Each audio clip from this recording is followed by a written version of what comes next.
agradeciendo muy sinceramente de corazón a la invitación tan amablemente formulada por el doctor Milton César, por la Facultad de Derecho, por el Centro de Investigaciones Sociojurídicas, igualmente por el Grupo de Investigación en Poderes Públicos y el Grupo de Investigación en Estudios Jurídicos y Sociojurídicos.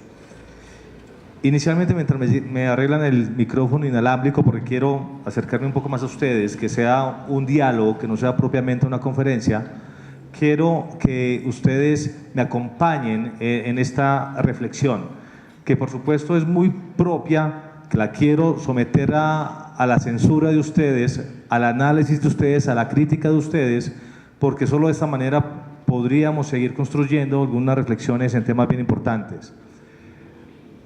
Quiero igualmente agradecer al cofundador del Centro Colombiano de Estudios Constitucionales, Juan Pablo Morales, que está aquí presente, que fue uno de los muchachos que me acompañó en la sentencia o en el tema de la adopción no parental, ya por ustedes conocida, la 689, que llevamos para 2 años efectivamente de esa sentencia.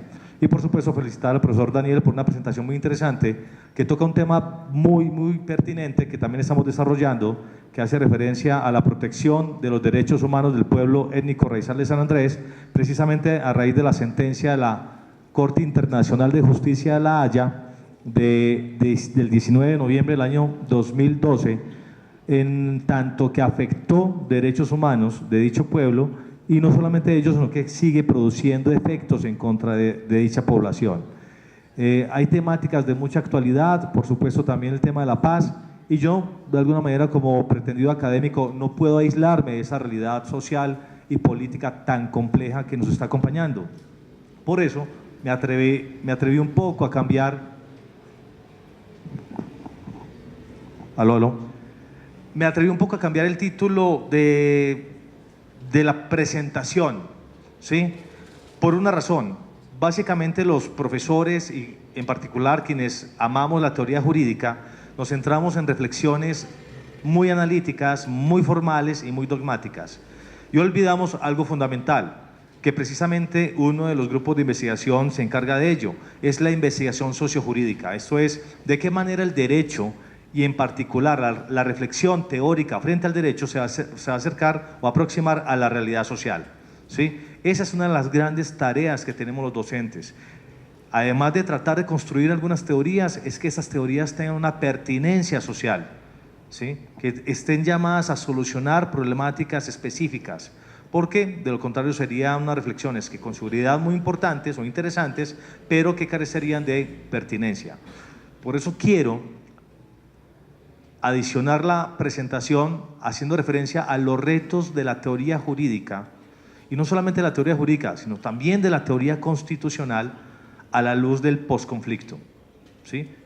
Y parto de la siguiente hipótesis, que es un poquito fuerte.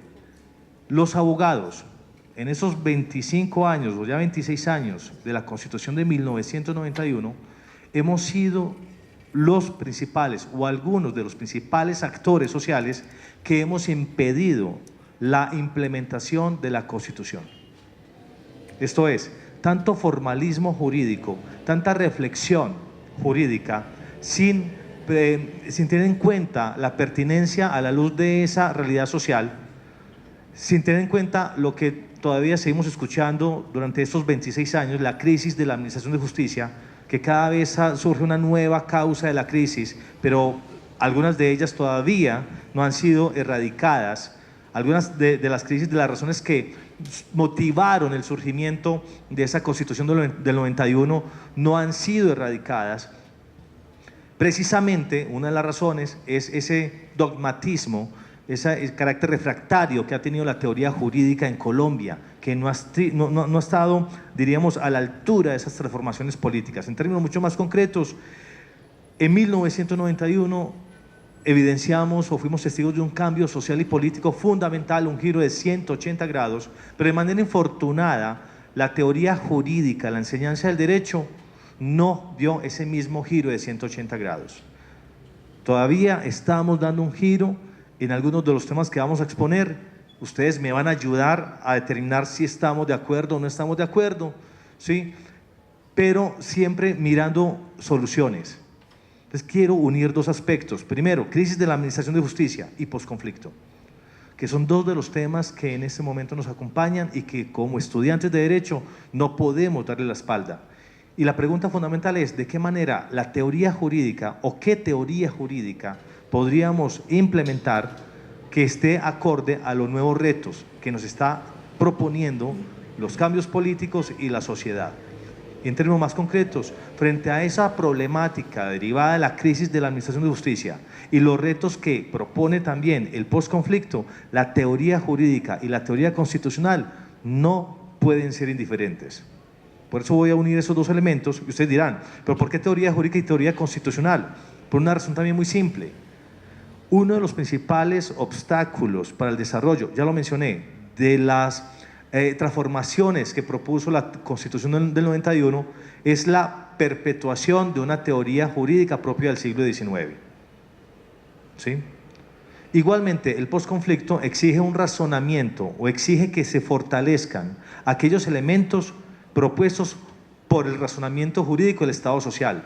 El paso de la racionalidad a la razonabilidad. Esto es, tener en cuenta la realidad social, tener en cuenta la necesidad de dar solución a problemáticas específicas. Entonces esas dos tareas, esos dos temas nos exigen asumir o compartir o tratar de construir una teoría jurídica específicamente, lo vamos a mirar ahora, una teoría jurídica que no solamente sea acorde al Estado social, sino que nos dé herramientas sólidas para superar la crisis de la administración de justicia y para igualmente estar atentos a las exigencias del posconflicto. Y la teoría constitucional es un discurso que muchos constitucionalistas, ustedes que han leído textos de derecho constitucional y jurisprudencia de la Corte, es un discurso que genera unas fugas en tanto que o es muy moral, acude a valores, o es muy político, acude a lo que la Corte denomina directrices de moralidad política. ¿Sí? Entonces, cuando estamos frente a un discurso muy moral o muy político, la pregunta es ¿cómo vamos a defender el Estado de Derecho, en concreto el Estado social de Derecho, y limitar el ejercicio del poder a través de valores y a través de directrices políticas? Es muy complejo. Y es allí donde entra la teoría jurídica.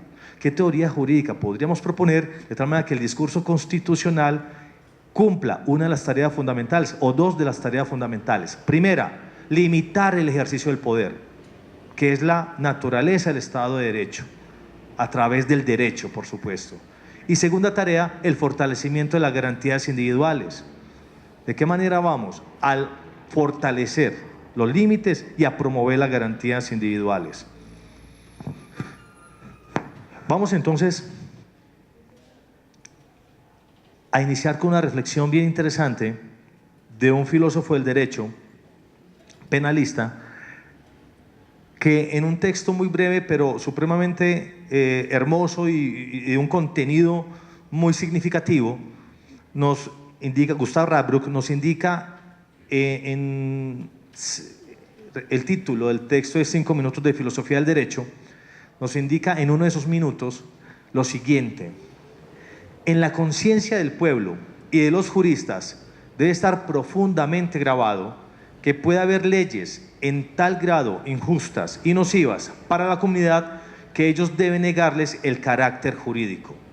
Lo está diciendo uno de los más importantes filósofos del derecho.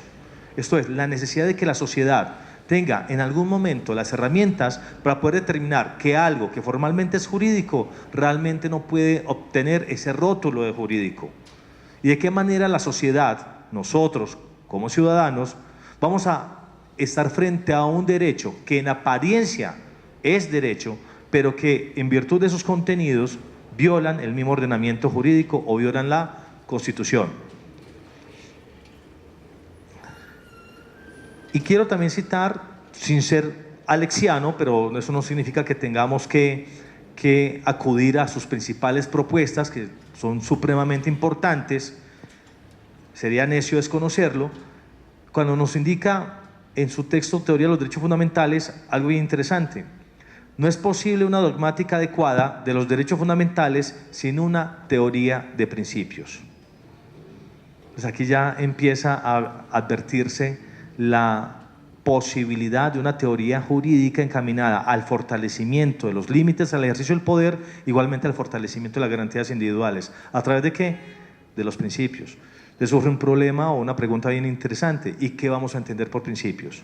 ¿Sí? Eso lo vamos a ver un poco más adelante. Lo que quiero resaltar a través de estas dos citas iniciales es la necesidad precisamente de construir, de pensar permanentemente a la luz del contexto colombiano, porque no es lo mismo desarrollar una teoría en Italia, en Argentina, en México, en Alemania, ¿sí? Una teoría jurídica acorde a unas necesidades políticas específicas que una teoría jurídica acorde a las necesidades del contexto colombiano. Por eso esos dos elementos iniciales, postconflicto y crisis de la administración de justicia, son fundamentales. La pregunta es, en esos contextos de donde hemos importado teorías muy importantes, muy interesantes y necesarias, por supuesto, ¿habrán vivido la misma crisis de la administración de justicia? ¿Tendrán el mismo problema frente a la crisis de legitimidad del legislador? Entonces, esas reflexiones propuestas por teóricos muy significativos, tenemos que llevarlas, repito, al contexto colombiano. Y encontramos que los principios van a cumplir, no es casualidad, las dos funciones propias del Estado Social de Derecho. Primero, el fortalecimiento de los límites al ejercicio del poder. Y segundo, el fortalecimiento de las garantías individuales. Pero ello a partir del conocimiento, el esclarecimiento de lo que entendamos por principios. Si son principios morales, muy complejo limitar el ejercicio del poder a través de normas morales. Si son principios jurídicos, vamos a encontrar herramientas al interior del ordenamiento que van a servir de límites al ejercicio del poder. Pero tenemos un problema muy complejo, y es que a partir de la jurisprudencia, o mejor, con la jurisprudencia de la misma Corte Constitucional, no es posible desarrollar una idea meridianamente clara de lo que se va a entender por principios en el contexto del Estado Social de Derecho. Esto es, consideramos que la Corte Constitucional, lo vamos a demostrar, no es coherente en todas sus sentencias, no hay una línea consecuente en materia de principios, y eso ha llevado a que en la práctica nuestros jueces sientan el temor al prevaricato al momento de aplicarlos. Esto es, los principios son aplicables fácilmente a través de los órganos de mayor jerarquía jurisdiccional, las altas cortes, pero los jueces ordinarios, en los que debemos pensar, por supuesto, porque son los que tienen un mayor contacto con la sociedad, les da temor aplicar los principios que, recordemos, limitan el ejercicio del poder y fortalecen las garantías individuales. En una sociedad donde los jueces no puedan aplicar los principios que limitan el poder y fortalecen las garantías individuales, no podemos tener una adecuada administración de justicia. ¿Eso qué nos va a exigir? Nos va a exigir reconocer de manera inmediata, de manera urgente, la necesidad de una transformación de nuestra dogmática jurídica. Es quizás esa una de las principales invitaciones que quiero formularles. Una transformación de nuestra dogmática jurídica. ¿En qué sentido? Que debemos implementar urgentemente esa transformación de la racionalidad jurídica a la razonabilidad, ¿sí? Debemos tener en cuenta la experiencia, el logos del humano, las consecuencias de la aplicación de la ley, ¿sí?, como un elemento legitimador de las decisiones jurisdiccionales, teniendo también presente que los jueces se pueden equivocar, las altas cortes se pueden equivocar. Si bien estos son órganos de cierre, pero ¿qué elementos vamos a tener como ciudadanos para poder ejercer un control, como mínimo social, frente a las decisiones de las altas cortes? Vamos a hacer entonces, a partir de este panorama, que en síntesis está conformado por la crisis de legitimidad de la función jurisdiccional. Hace algunos años el órgano que tenía mayor índice de ilegitimidad o desconfianza ciudadana era el legislativo. Ahora ya son todos, ¿sí? Pero observen lo siguiente: Si bien ahora son todos, nuestra actitud frente al derecho sigue siendo la misma. Seguimos pensando el derecho de una forma dogmática. Esto es, hay una descomposición política, hay una crisis de legitimidad, pero seguimos enseñando el derecho con los mismos postulados del siglo XIX. Esto es, el derecho, la academia, en términos generales, no ha reaccionado frente a esa crisis social. Necesidad de un marco jurídico para el posconflicto. Los abogados, y lo tengo que decir públicamente, de la misma manera en que no hemos facilitado la implementación del Estado Social de Derecho, no podemos permitirnos dejar de asumir todos los compromisos teóricos y prácticos para el posconflicto. Hemos cometido frente a la sociedad un error durante 26 años, pero no nos podemos permitir los mismos errores después del posconflicto. Lo que significa un debilitamiento del Estado Social de Derecho. ¿Sí? El Estado Social de Derecho prácticamente está funcionando en teoría, en los textos, pero no se está llevando a la práctica. No hay una cultura constitucional, no hay un empoderamiento de la ciudadanía frente al Estado Social de Derecho, no hay una cultura política que le permita o que nos permita efectivamente tener presente todas las exigencias del Estado Social de Derecho.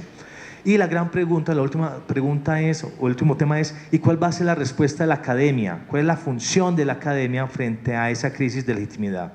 ¿Cómo vamos a responder? ¿Sí? Algunas causas de la crisis.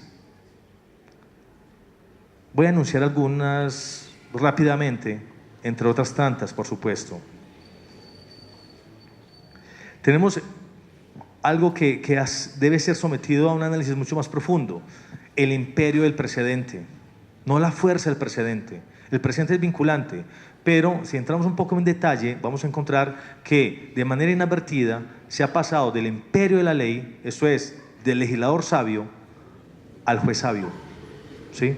Eso es, cuando la misma Corte Constitucional indica que sus precedentes son obligatorios y que un juez no se puede apartar ni de las sentencias interpretativas, ni puede inaplicar las leyes que ya fueron sometidas al control constitucional, está coartando, limitando la autonomía jurisdiccional.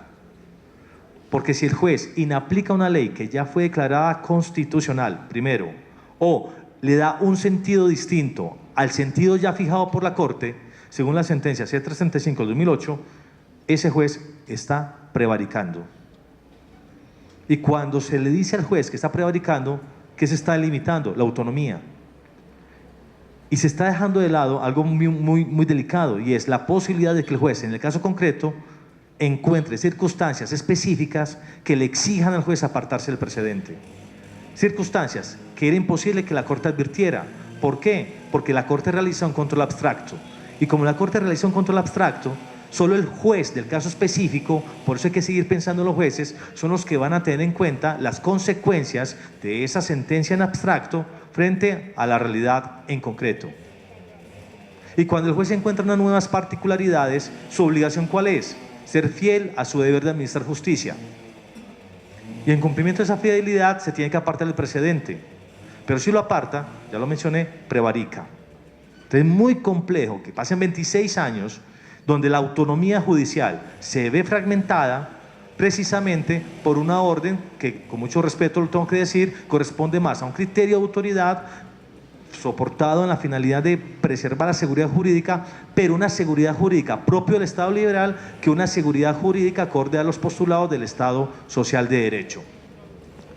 El formalismo jurídico, enseguida vamos a mirar algunos ejemplos donde ustedes me van a ayudar. ¿Sí? Todavía seguimos pensando, repito, el derecho de una manera propia a como se pensaba en el siglo XIX, en 4 temas fundamentales: norma jurídica, ordenamiento jurídico, fuentes del derecho e interpretación. Otros temas: validez, ¿sí? Plenitud del ordenamiento, la superación de las antinomias. Todavía nos siguen enseñando esas herramientas valiosas, repito, pero que no están actualizadas o contextualizadas a la luz de las exigencias del Estado social. La congestión de los despachos, sobra comentario al respecto. Crisis de eficacia de la acción de tutela. Ya la estrategia ya no es la tutela, sino la tutelatón, ¿sí? Ya la única forma de exigir el cumplimiento de los derechos o el respeto a los derechos fundamentales es presente una acción de tutela. Ya el desacato no es una medida digamos, coercible para lograr el cumplimiento eficaz de esa protección de los derechos fundamentales, el choque de trenes, el sistema entre las altas cortes, el sistema de evaluación del desempeño judicial de manera infortunada, ¿sí? Un juez teme apartarse del presidente del tribunal en la medida que el tribunal lo va a evaluar negativamente, así el juez tenga la razón, ¿sí? Sistema bastante pernicioso. Y una última, al menos de esta lista, razón de la crisis de la administración de justicia, el artículo 230 de la Constitución Política, más concretamente la compleja o errática interpretación del artículo 230 de la Constitución Política en dos aspectos fundamentales, que es uno de los artículos más extraños de nuestra Constitución, en apariencia. ¿Por qué? Porque nos recuerda o nos dice que los jueces en sus providencias solo están sometidos al imperio de la ley. Entonces, ¿pero cómo así? ¿Pero entonces la primacía constitucional qué? ¿Sí? Parece entonces hacer eco de esa primacía legislativa del siglo XIX. La equidad, la jurisprudencia, la doctrina y los principios generales serán criterios auxiliares de la actividad jurisdiccional.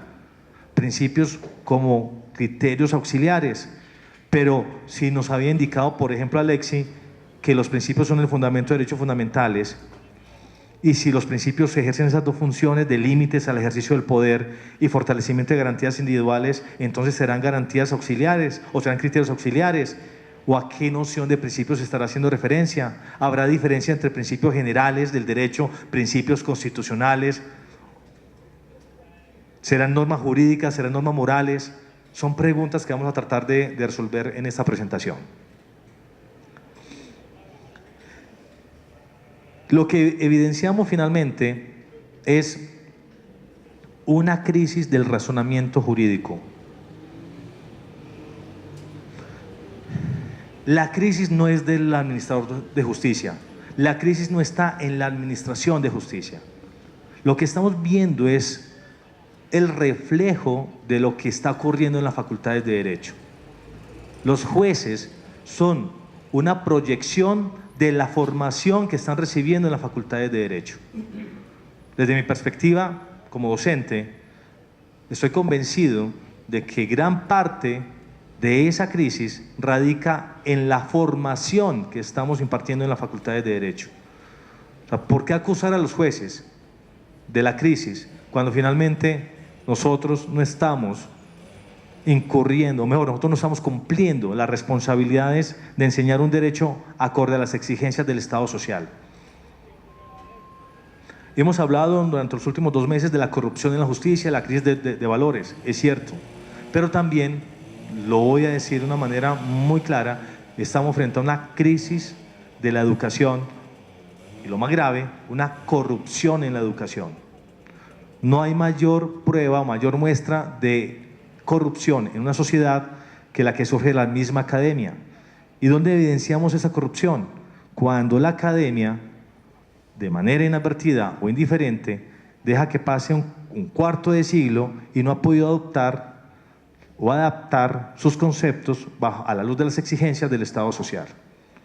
Esto es, cuando no enseñamos lo que la sociedad necesita, sino que insistimos en enseñar lo que consideramos que es interesante o importante para la doctrina. La sociedad se descompone, pero nosotros nos encerramos en una biblioteca para escribir y reflexionar con el único propósito de aumentar la hoja de vida. ¿Sí? Esto es, en otros términos mucho más concretos, la pertinencia de lo que estamos escribiendo y la pertinencia social de lo que estamos pensando. Es precisamente una crisis de razonamiento jurídico que nos exige formular 2 preguntas o dar respuesta a 2 problemas, un problema ontológico y un problema epistemológico, que desde mi perspectiva, repito, que puede ser equivocada, considero que no se han generado los suficientes espacios para poder llegar a unos acuerdos mínimos acerca de, primero, ¿qué es el derecho en el Estado social? Fundamental.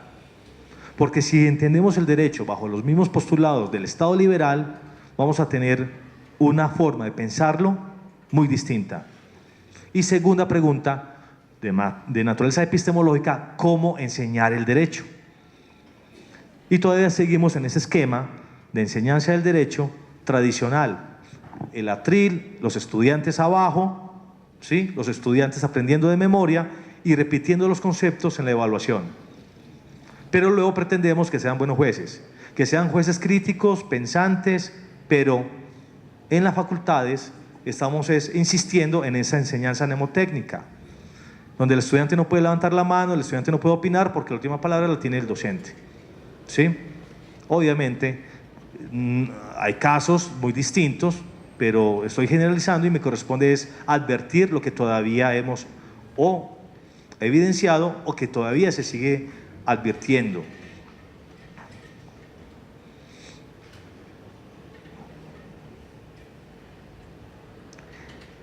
Cuando formulamos la pregunta ¿qué es el derecho? Dos respuestas básicas, fundamentales. Primero, es un límite al ejercicio del poder, ya lo mencionamos. Y observen que esta primera función o las dos funciones del derecho coinciden con las dos funciones principales de los principios. Primero, límites al ejercicio del poder. Segundo, es una garantía, el derecho es un medio para garantizar las libertades individuales o los derechos de la persona o los derechos de la sociedad en general, ¿sí? Límite y garantía. Y esos dos elementos nos van a servir para empezar a explorar la noción de principios que requiere el contexto colombiano. ¿Qué noción de principios? Y cuando formulamos esa pregunta es muy común en la academia, en la doctrina, empezar a realizar clasificaciones. Usted es alexiano, usted es dworkiano, usted tiene una posición de principios más de Zagrebelsky, etcétera, etcétera.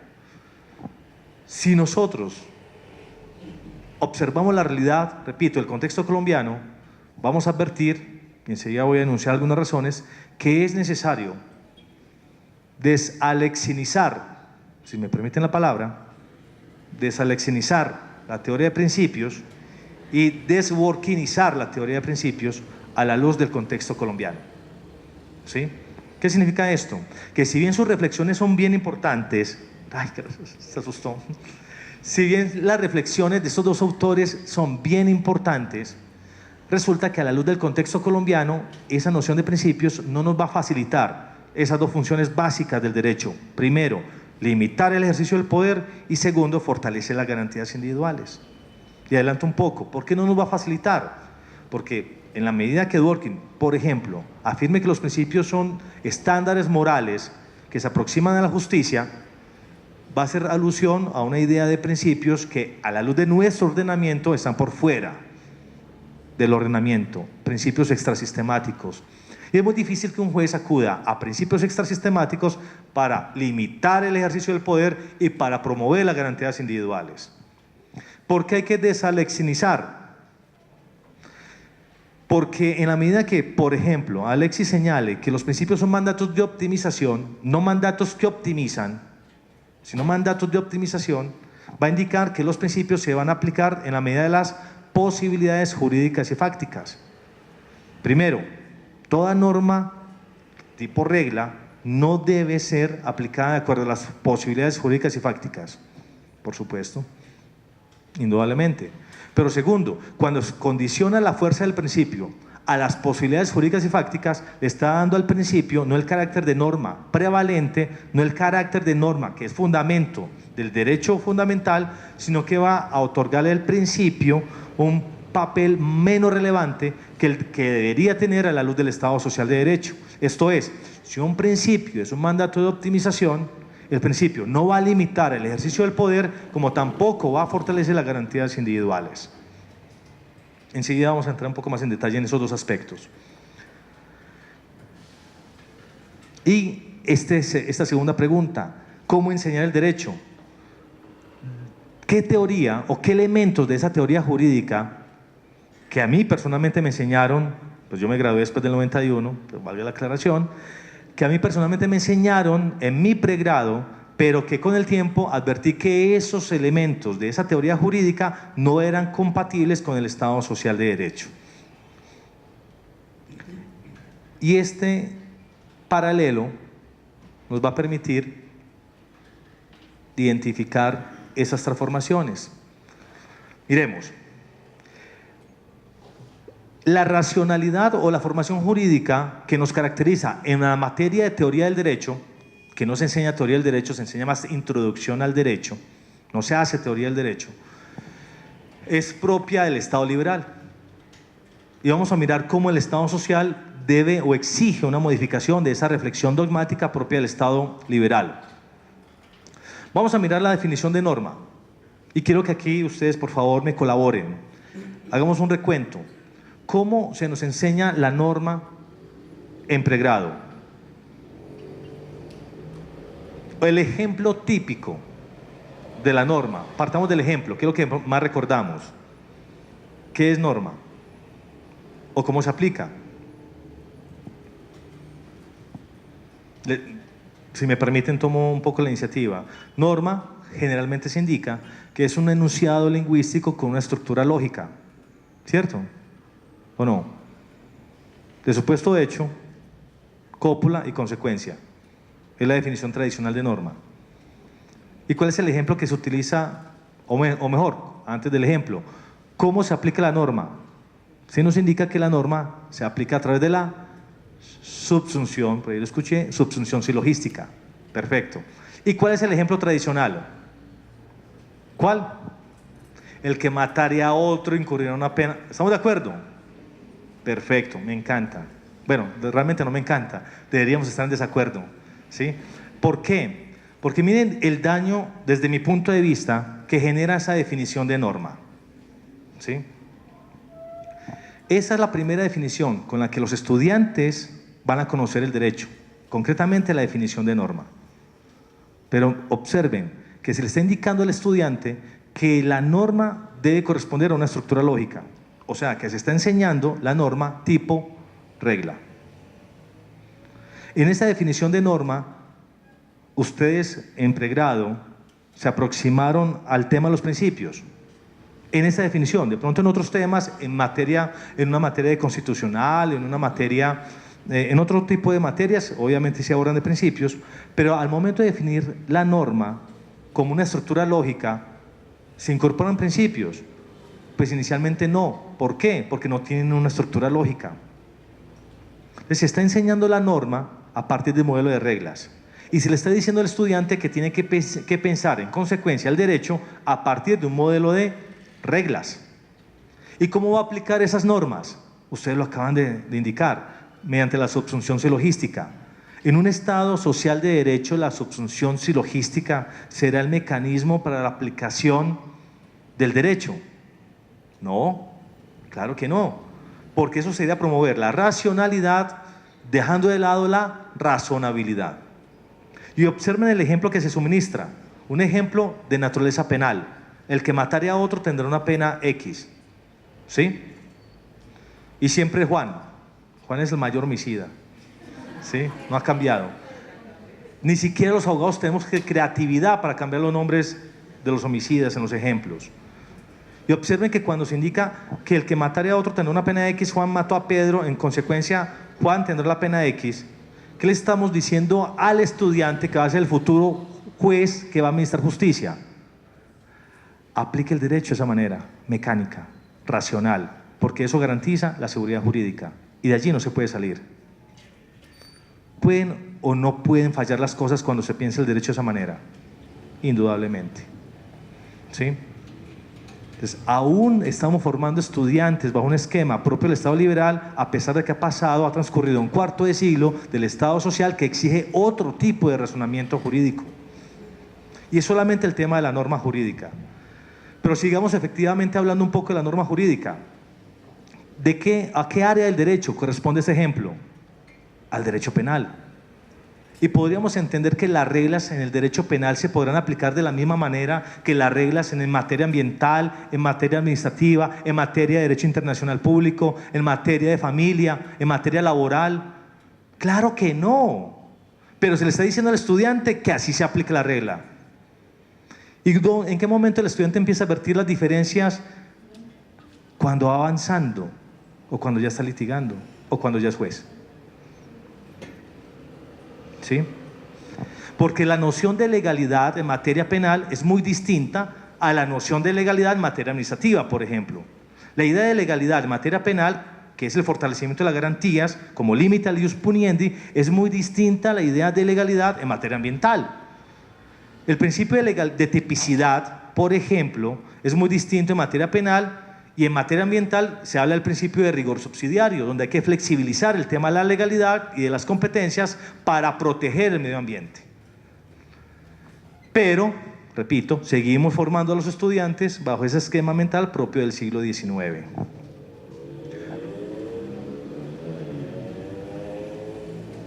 En esa definición de norma, ¿dónde quedan los principios? Van a ser relegados, ¿sí? Porque se piensa que los principios, en la medida que, si se acude a una noción durkheimiana, son normas extrasistemáticas, van a afectar la legalidad, no van a promover la seguridad jurídica, entonces el profe, cuando enseña norma jurídica, va a relegar el estudio de los principios. Pero al mismo tiempo, nos dice el Estado Social de Derecho que los principios son criterios de validez, son normas que prevalecen sobre las reglas, son mandatos que optimizan, pero el juez o el docente los va a dejar de lado al momento de explicar la norma jurídica.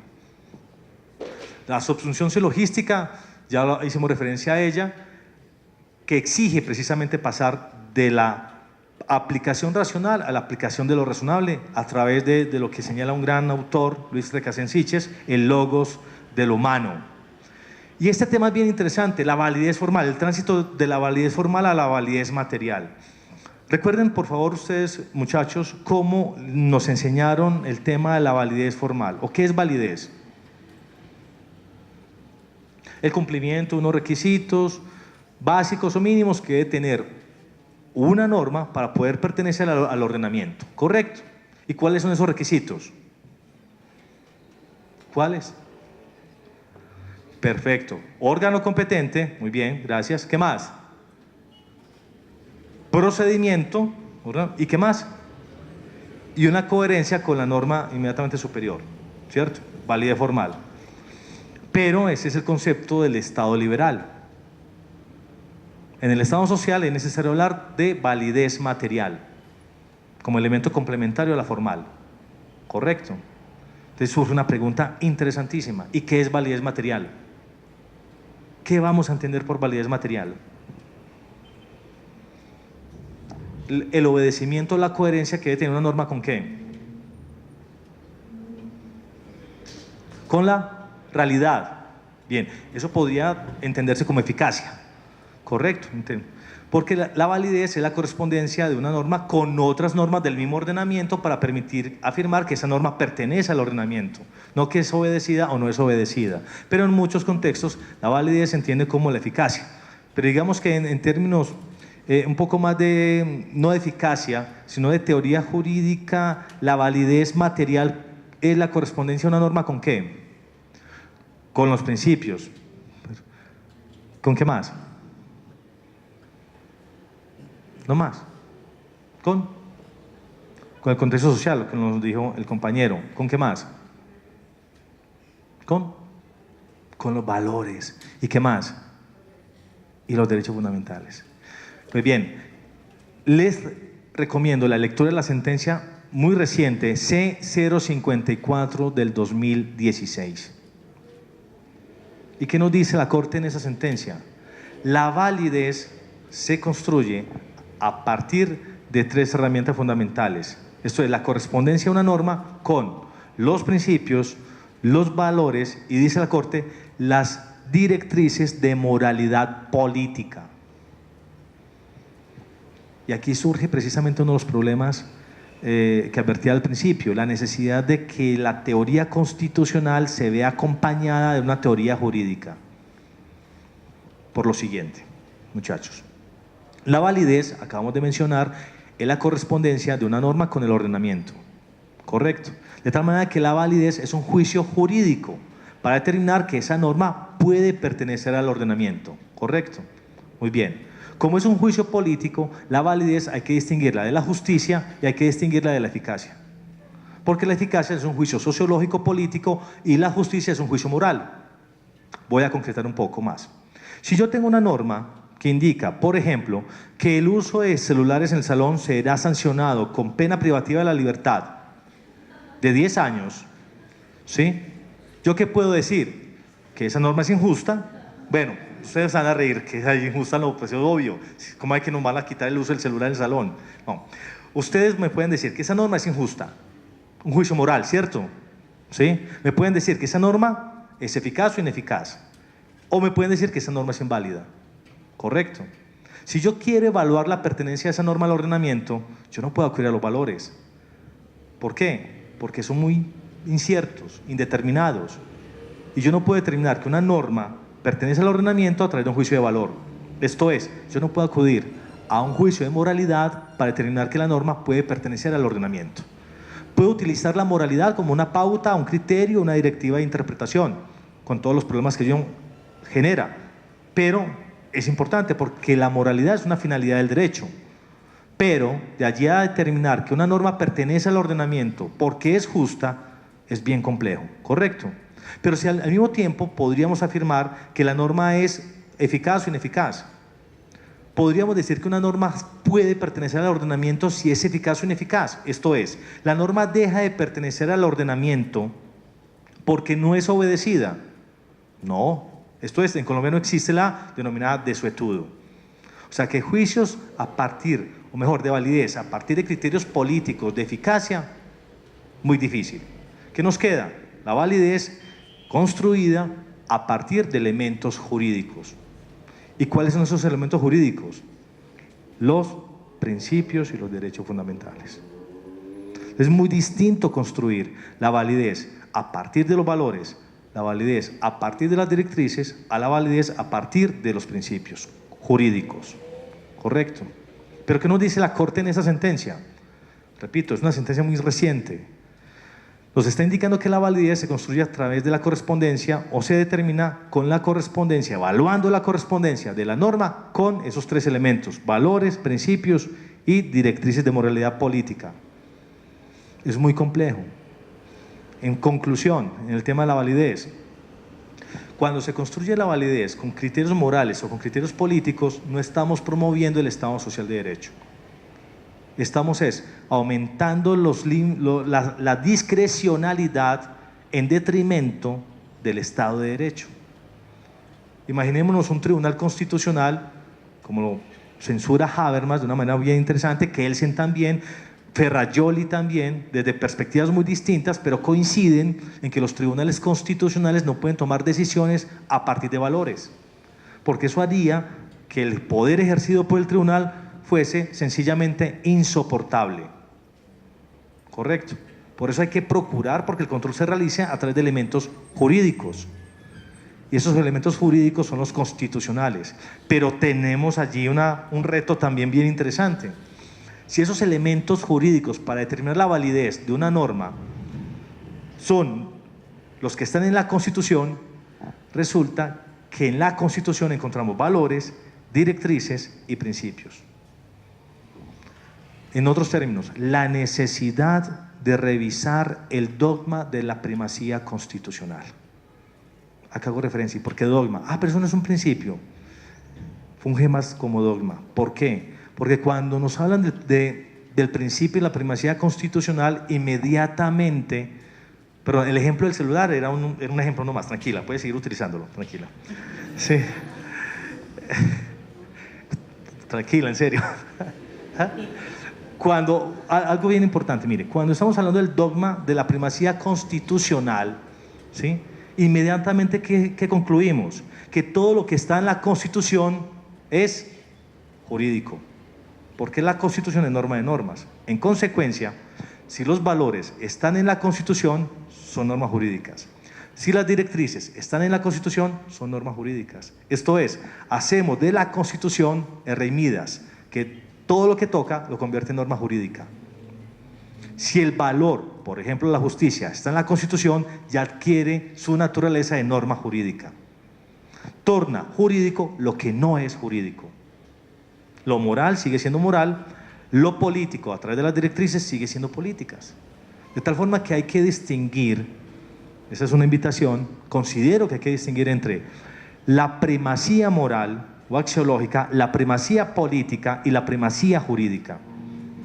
3 elementos básicos de una constitución. Hacer una taxonomía es bien compleja, pero sí hay unos elementos que es fácil diferenciar, o que es posible diferenciar entre lo moral, lo político y lo jurídico. Que es muy distinto a afirmar que toda la Constitución es norma jurídica. Cuando hacemos de toda la Constitución una norma jurídica, estamos entonces convirtiendo lo moral en jurídico. ¿Y ello en qué se traduce? Miren las consecuencias. En afirmar, ustedes no me van a creer, en afirmar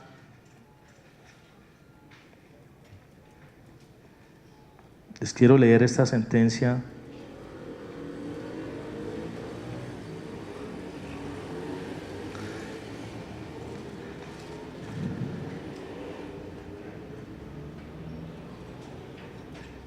La recomiendo, la C479 del año 1992. ¿Qué nos indica? Cuando la Corte habla del poder vinculante del preámbulo, está señalando en esa sentencia que todo lo que sea opuesto al preámbulo, que está conformado por valores, es opuesto a la Constitución. ¿Por qué? Dice la Corte, en términos muy sencillos. Porque todo lo que sea contrario a la justicia es contrario al derecho. Esto es, está haciendo de un juicio moral un parámetro de validez.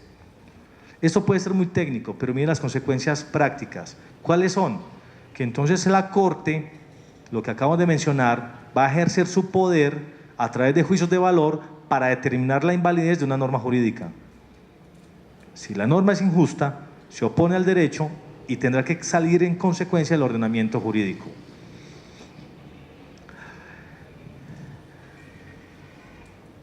La validez material, a modo de conclusión de este tema, entonces tiene que soportarse en los principios jurídicos. Y aquí surge precisamente un reto. ¿Cuál?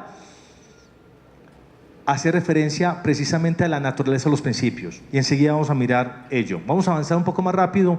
Solamente voy a hacer referencia a la racionalidad. Cómo nos indicaron en pregrado que se superaban las reglas o los conflictos, entre reglas. A través de las reglas técnicas de precedencia. Regla superior sobre la inferior, especial sobre la general y posterior sobre la anterior. ¿Sí? ¿Cómo se superan los conflictos entre principios? A través de las reglas de precedencia condicionada. Ya no las reglas técnicas de precedencia, sino las reglas de precedencia condicionada. ¿Sí? Pues la pregunta es, ¿será que frente a un conflicto de reglas no se podrá aplicar los mismos criterios de superación de conflictos entre principios? No subyace a una regla un principio, y el principio que subyace a una regla no podrá entrar en conflicto con el principio que subyace a otra regla. Será tan claro, que el conflicto entre reglas es muy distinto al conflicto entre principios, o podrá reducirse el conflicto entre reglas a conflictos entre principios. Otro tema que preocupa, la jerarquía de fuentes. ¿Cómo nos enseñaron las fuentes del derecho? Ahora la Constitución, por supuesto, pero luego ¿qué sigue? ¿Qué más? La ley, la jurisprudencia, me dicen por acá, que muy bien, ¿qué más? Doctrina y los principios. Sacando la Constitución, lo que me acaban ustedes de enunciar, ley, costumbre, jurisprudencia, principios, es la misma formulación de la fuente del siglo XIX. No ha cambiado. Todavía se sigue enseñando una jerarquización de fuentes del derecho. Plenitud hermética. Todavía se nos siguen indicando lo que se llaman las reglas generales de exclusión. Miren la importancia de la teoría del derecho. ¿Sí? Nos indica la teoría del derecho que existen unas reglas generales de exclusión para superar los problemas de vacío del ordenamiento. ¿Cuáles son? Lo que no está expresamente permitido está implícitamente prohibido. ¿Correcto? En el sector público. Esto es, solo en el sector público se puede hacer lo que la ley autorice. Y para los particulares, lo que no está expresamente prohibido está implícitamente permitido, para promover la libertad. ¿Correcto? Pues bien, esas reglas generales de exclusión operan en el Estado Social de Derecho. No. En particular la primera. ¿Por qué? Porque la administración en el Estado social no necesariamente opera a través de una ley que lo autorice. Un ejemplo, en materia ambiental, el rigor subsidiario. Si no hay una ley, o mejor, si la autoridad no puede proteger el medio ambiente, otra autoridad de menor jerarquía puede entrar a ejercer una función protectora del medio ambiente. Así la ley no le otorga la competencia. Esto es, está por encima el bien jurídico de la protección del medio ambiente que el principio de legalidad. Eso cambia sustancialmente la forma de pensar el derecho. Y el tránsito, lo que vemos en el nuevo, todavía sigue siendo nuevo, Código Administrativo y Contencioso Administrativo, la Ley 1437 del 2011, la 1143, ¿cierto? Es la 14, sí, me disculpan que no recuerdo muy bien el número, el CEPACA, que nos indica el paso bien interesante de la legalidad a la juridicidad. Eso es, la administración no está atada a la ley en sentido formal, sino al ordenamiento jurídico. Entonces surge la pregunta inmediatamente: ¿y cuáles son las principales normas del ordenamiento jurídico en el Estado Social de Derecho? Lo que era la ley en el Estado liberal era la ley, ¿qué normas eran en el Estado social? La Constitución, pero ya vimos que tienen valores, directrices, principios. ¿Qué elemento jurídico propio del Estado Social de Derecho que equivale a la ley en el Estado liberal? Los principios. ¿Y qué noción de principios? Entonces, para ir adelantando entonces en esa pregunta, encontramos los siguientes problemas. ¿Qué son los principios jurídicos? Primero, no es posible una definición de principios a partir de la jurisprudencia de la Corte Constitucional Colombiana, ¿sí? Porque tenemos sentencias donde la Corte dice que son normas de importancia excepcional, pero también tenemos sentencias donde la Corte dice que son criterios extrasistemáticos. O sea, las dos posiciones totalmente distintas. Por ejemplo, la T 406 del 92 indica la importancia de los principios y la diferencia con los valores. Pero la 083 del 95 indica que son normas extrasistemáticas. La C284 del 2015 indica que son normas extrasistemáticas. En la C067 del 2003, que la Corte habla del bloque de constitucionalidad, es un dato bien interesante, la Corte toma una cita de Norberto Bobbio, positivista, y le otorga a las normas del bloque las mismas características de las normas de los principios generales. Y una de ellas es la prevalencia de los principios. Esto es criterios de validez material. Pero en la 083 del 95 indica que son extrasistemáticos. No hay claridad. Igualmente, no se sabe todavía para la Corte si son normas morales o normas jurídicas, y en ocasiones se confunden con mandatos jurídicos o con normas auxiliares en lugar de normas prevalentes. Para ir ya finalizando, ya tengo el tiempo cumplido, pero voy a finalizar con estas ideas. ¿Qué noción de principios vamos a adoptar? ¿Sí? Y aquí recuerdo la invitación a que desalexicemos la teoría de principios del mismo modo en que vamos a desburquinizar la teoría de principios. ¿Por qué?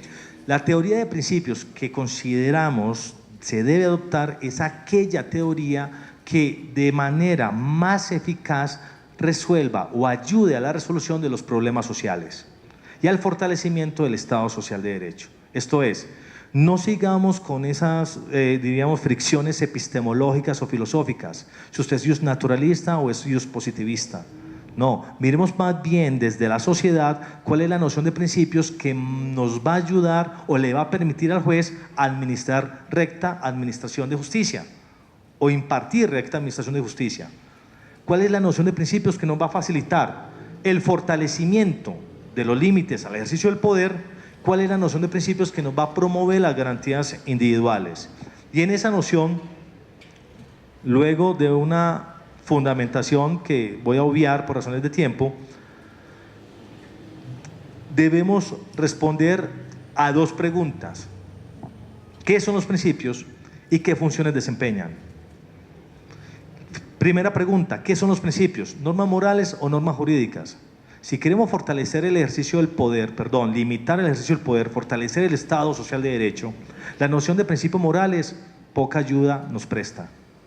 Debemos asumir entonces una noción de principios jurídicos. ¿Y qué funciones van a desempeñar? Una vez reconocida o reconocido que los principios son normas jurídicas, la función que van a desempeñar dependerá del problema. O una función auxiliar como criterio de interpretación, como elementos para superar las antinomias, como criterios para la creación de derecho, o una función prevalente, como lo indica Norberto Bobbio, de servir de criterios de validez de las restantes normas del ordenamiento. ¿Cuál de esa noción o cuáles de esas nociones de principios requiere el contexto colombiano? Una noción débil de principios, normas morales y criterios auxiliares. Una noción fuerte de principios, normas jurídicas que se entiendan como criterios auxiliares, o una noción fuerte de principios. Tres nociones básicas: la débil, normas morales y criterios auxiliares. Una noción fuerte, son normas jurídicas pero sirven de criterios auxiliares. O una noción fuerte, son normas jurídicas y criterios de validez. Y aquí viene la pregunta bien importante. Dos preguntas. Primero, ¿qué noción de principios se nos está enseñando? Y segundo, ¿cuál es la noción de principios que requiere el Estado social? A la luz de ese esquema, ¿cuál noción de principios nos están enseñando? La débil. ¿Por qué dices que la débil? Porque se asume que son normas morales. Artículo 153, ley 153 del 87, artículo 4, sentencia 083 del 95, y que son auxiliares.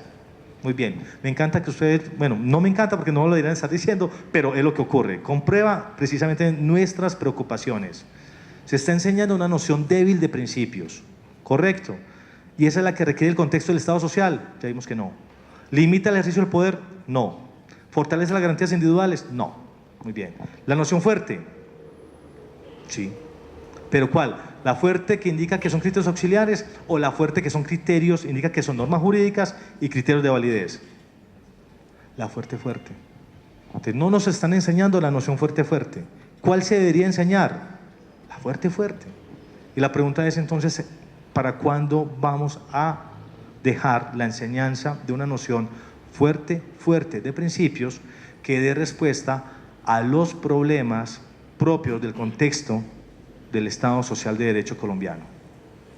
Creo que quedas mínimamente expuesta a la necesidad de desalexinizar y desburkinizar la teoría de principios.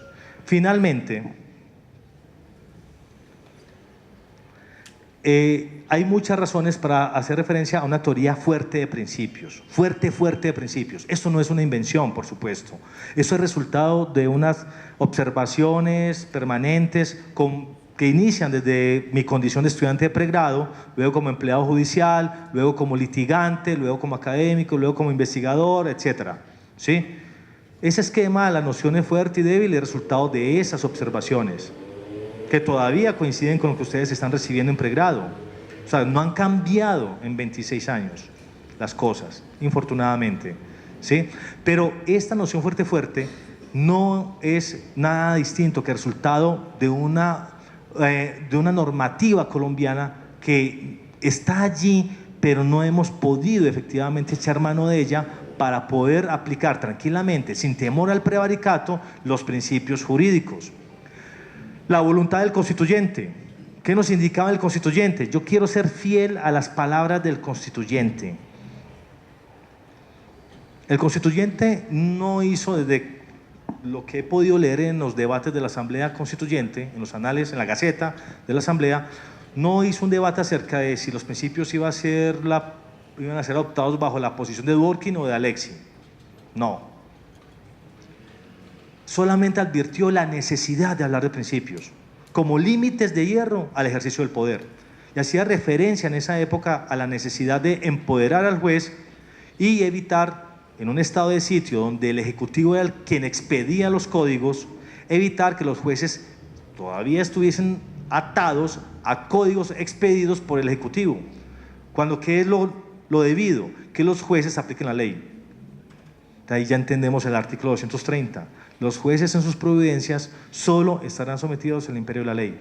¿Por qué? Porque estaban sometidos, era la voluntad, o mejor, al código creado por el Ejecutivo. Y eso cambia totalmente el sentido del artículo 230. Eso le da sentido al artículo 230. La necesidad de arrebatarle de las manos del Ejecutivo al juez para volverlo efectivamente, como eres en el Estado de Derecho, un operador de la ley. Entonces no es el imperio de la ley en su sentido formal como lo hemos entendido, ¿sí? ¿Y qué dice el constituyente? Estas palabras son bien interesantes. En el discurso de clausura, el copresidente de la Asamblea, Álvaro Gómez Hurtado, señala: hemos aprobado principios jurídicos. Es lo que dice en el discurso de clausura. Hemos aprobado discursos jurídicos que no solo hacen más eficaz la administración de justicia, sino que la vuelven confiable, porque con ellos impediremos sus desmanes. Tres palabras fundamentales: principios jurídicos, eficacia de la administración de justicia y obstáculo o límite a la función de la administración de justicia. Desde 1991. Pero a los jueces les da temor aplicar los principios, temor al prevaricato. Y el constituyente habla de principios jurídicos, pero la Corte dice que son extrasistemáticos. En la academia enseñamos una noción débil de principios, pero desde el 91 ya nos indicaban que debían ser normas prevalentes. Esa no es causa de la crisis de la administración de justicia, indudablemente. Y en eso hemos reparado de manera suficiente. Creo que no. Otra razón, la T406, ya mencioné la C067, la voluntad del legislador. Observen las principales leyes y van a encontrar un conjunto de principios y un artículo que indica la prevalencia de los principios. Artículo 26 del Código de Procedimiento Penal, artículo 13 del Código Penal, artículo 21 de la Ley 734, etcétera, etcétera. Indica que los principios son normas prevalentes. ¿Y qué significa prevalentes? Que no pueden ser auxiliares, que son criterios de validez, que las restantes normas de ese ordenamiento tienen que obedecer los principios, pero seguimos enseñando que son criterios auxiliares. La ratio decidente de las sentencias de las altas cortes está soportada en principios, la necesidad de distinguir principios de valores y también de principios, la distinción entre principios y directrices, y la importancia. Miren, hay algo bien interesante. Si me permiten compartir esta anécdota y hablar un poco más en primera persona. Cada vez los jueces requieren de una mayor formación en principios. Si yo les preguntara a ustedes, luego de lo que hemos expuesto, ¿cuál es la noción de principios que debe enseñar la Escuela Judicial Rodrigo Lara Bonilla a los jueces? ¿La débil, la fuerte débil o la fuerte fuerte? La fuerte fuerte. Pero la Escuela Judicial enseña la débil, como normas morales. Entonces, en pregrado se enseña la débil, la escuela judicial enseña la débil, pero la sociedad requiere una posición fuerte en materia de principios, para limitar el ejercicio del poder y para fortalecer las garantías individuales. Hace algunos años, cuando hablábamos de la posición fuerte, convencidos en un contexto donde solamente se aceptaba la posición débil, formulamos la excepción de principialidad, y una propuesta supremamente loca. ¿Por qué? Porque era asumir los principios como normas prevalentes. ¿Qué ocurrió? Que en ese contexto tan legalista eso era impensable. Lo que quiero citar esta anécdota es que lo que era impensable hace algunos años, ahora los jueces de la República, no solamente el texto, es citado por las altas cortes, que es algo importante, pero eso no es tan importante como lo que están haciendo algún juez de la República, y ojalá que fueran muchos más, de aplicar los principios cuando advierten en un caso concreto que una regla va en contra de los mismos. Así esa regla haya sido declarada constitucional por la Corte. Y es lo que ese juez denominó excepción de prevalencia principial, que es lo que hace más de 20 años hablábamos de la excepción de principialidad. O sea que se convierte en una herramienta importante al servicio de los jueces. Para finalizar, entonces, ahora sí, no estoy mintiendo, para finalizar, quiero invitar entonces, vamos a leer esta conclusión, invitar a que hagamos un paso de la racionalidad a la razonabilidad, que realmente seamos coherentes con las exigencias del Estado Social de Derecho, que pensemos el derecho de acuerdo a las exigencias de nuestro Estado social, de acuerdo a nuestras particularidades, de acuerdo a nuestras necesidades, ¿sí? Debemos promover competencias interpretativas y argumentativas que doten a cada uno de los futuros abogados y jueces de la República de la capacidad para tomar decisiones que sean coherentes con la Constitución política y con las necesidades que debemos tratar de superar de nuestra sociedad, ¿sí? Solo de esa manera podríamos fortalecer el Estado Social de Derecho y pensar en una administración de justicia distinta. Resulta paradójico que el constituyente haya defendido una noción de principios como límites al ejercicio del ius puniendi, que estemos frente a una constitución política principial, que alguna jurisprudencia de la Corte Constitucional reconozca su importancia excepcional, que el legislador indique que son normas prevalentes, pero aún no se haya promovido una cultura principial en nuestras facultades de derecho. Es allí donde tiene inicio la crisis de la justicia. Quiero compartir con ustedes esta reflexión de Mafalda, ¿sí? Me voy a permitir leer el último cuadro. Dice Mafalda a su papá: soy toda oídos, papito. ¿Podrías explicarme por qué en vez de cambiar estructuras a todos les da por remendar armazones? Y la verdad, debemos cambiar estructuras para poder esperar efectivamente cambios que nuestra sociedad necesita. Con ello finalizo agradeciendo la paciencia y por supuesto quiero extenderles una invitación a que formen parte a través de muchos mecanismos del Centro Colombiano de Estudios Constitucionales. Nuestro lema es, si me permiten esta pequeña pauta publicitaria, es litigio estratégico y formación ciudadana. Estamos muy comprometidos con la formación ciudadana. La cultura política y constitucional no puede ser solamente algo propio de los abogados. Cuando tengamos ciudadanos con una mínima cultura política y constitucional tendremos una sociedad distinta, y el litigio estratégico lo estamos desarrollando a través de acciones muy complejas pero supremamente interesantes y enriquecedoras a nivel profesional y a nivel humano. Ya saben que nosotros logramos la adopción homoparental en Colombia, un cambio social bien significativo, bien interesante. Luego contaré algunos chismes, ¿sí? Pero fue un cambio resultado de un trabajo de 6 años, supremamente comprometido, complejo, ad honorem, ¿sí?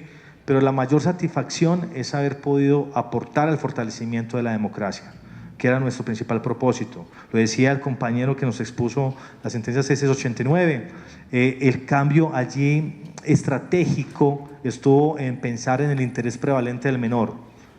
Al día de hoy, indicaba una de las revistas más importantes periodísticas de Colombia, en 2 años han sido adoptados solamente 5 niños.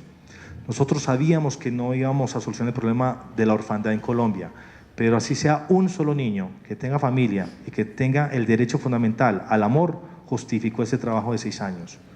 También igualmente estamos trabajando con el pueblo étnico raizal de San Andrés, que precisamente a raíz de la aplicación de la sentencia de la Corte Internacional de Justicia se está viendo afectado en sus derechos fundamentales. Y no solamente ello, hay una realidad que desconocemos, que yo también desconocía, y es que el pueblo raizal de San Andrés ha sido sujeto de un proceso de colombianización, ¿sí? Pero esa colombianización se ha traducido en actos de colonización, que ha generado el desconocimiento de su cultura, de sus derechos ancestrales, de su derecho a la etnoeducación, que ha afectado la seguridad alimentaria, y estamos advirtiendo nada distinto que la desaparición de un pueblo en virtud de los actos de poder realizados por el Estado colombiano frente a dicho pueblo, ¿sí? Igual también defendimos el voto en blanco en el plebiscito del año anterior, y estamos adelantando unos conversatorios frente a la crisis de la justicia, encaminados, si me permiten compartir esa iniciativa, a que generemos una comunidad social, una comunidad académica, para que a través de lo que se ha llamado una asamblea jurisprudente, no constituyente, jurisprudente, sean las facultades, los jueces, los directamente relacionados con la administración de justicia y con la enseñanza del derecho, quienes intervengamos a través de esta asamblea para generar soluciones frente al problema de la enseñanza del derecho y frente al problema de la aplicación o administración de justicia. Así que un abrazo muy especial a todos ustedes. En nuestra página web encuentran los teléfonos y el contacto, y cualquier inquietud estaremos a su disposición, Juan Pablo Morales y mi persona. Un abrazo nuevamente y muchísimas gracias por la invitación.